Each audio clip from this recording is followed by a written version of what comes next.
சரி அப்புறமா முத்துக்கு பயங்கர கன்ஃபியூஷனா இருக்கு. வீட்ல நடக்கிற ஒவ்வொரு விஷயமும் அப்டேட் எப்படி போதாங்க அப்படின்னு சொல்லிட்டு முத்து கண்டுபிடிக்கிறாங்க. கண்டுபிடிக்கும் போது எல்லாத்துக்கும் காரணமே விஜயா தான் அப்படின்னு தெரிய வருது. வீட்டில் நடக்கிற எல்லா விஷயங்களுமே விஜயா மட்டும்தான் வீட்டில் நடக்கிறதெல்லாம் சொல்லிக்கிட்டு இருக்காங்க. அதுக்கப்புறமா பார்த்தீங்கன்னா முத்து அவங்களுடைய அம்மா பயங்கரமா திட்டுறாங்க. கொஞ்சம் கூட உங்களுக்கு மனசாச்சு இல்லையா, நீங்க ஏன் இப்படி எல்லாம் பண்ணிக்கிட்டு இருக்கீங்க, அப்படி மீனா உங்களுக்கு என்ன பண்ணிட்டான்னு சொல்லிட்டு அவளை இந்த அளவுக்கு நீங்க கஷ்டப்படுத்திட்டு இருக்கீங்கன்னு சொல்லிட்டு பயங்கரமா சண்டை போட்டுக்கிட்டு இருக்காங்க. நான் என்ன பண்ணேன்றாங்க, வீட்டில் நடக்கிற எல்லா பிரச்சனையுமே காரணமே நீங்க தான், வீட்டில் நடக்கிற எல்லா விஷயத்தையுமே நீங்க தானே சொல்லிக்கிட்டு இருக்கீங்க அப்படின்ட்டு எல்லாம் சொல்லிட்டு பயங்கரமா சண்டை போட்டுக்கிட்டு இருக்காங்க முத்து விஜயா கிட்ட. இங்க பாருடா, அதெல்லாம் எனக்கு ஒன்றும் தெரியாது, போது நிப்பாட்டுங்க, எப்படி உங்களால இப்படி நடிக்க முடியுதுன்னு அண்ணாமலை வராங்க. டே முத்து, என்னடா ரொம்பவே சத்தமா இருக்கு, என்னாச்சு அப்படின்றாங்க.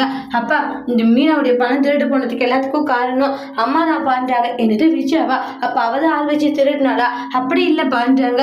வீட்டுல நடக்கிற விஷயம் எல்லாமே மீனா என்ன பண்றா அப்படின்றத சிந்தாமணி கிட்ட சொல்றது. சிந்தாமணி மீனாவே இது மாதிரி விஷயம் பண்றது, அப்ப தப்பு அம்மா மேல தானேப்பா இருக்குன்றாங்க.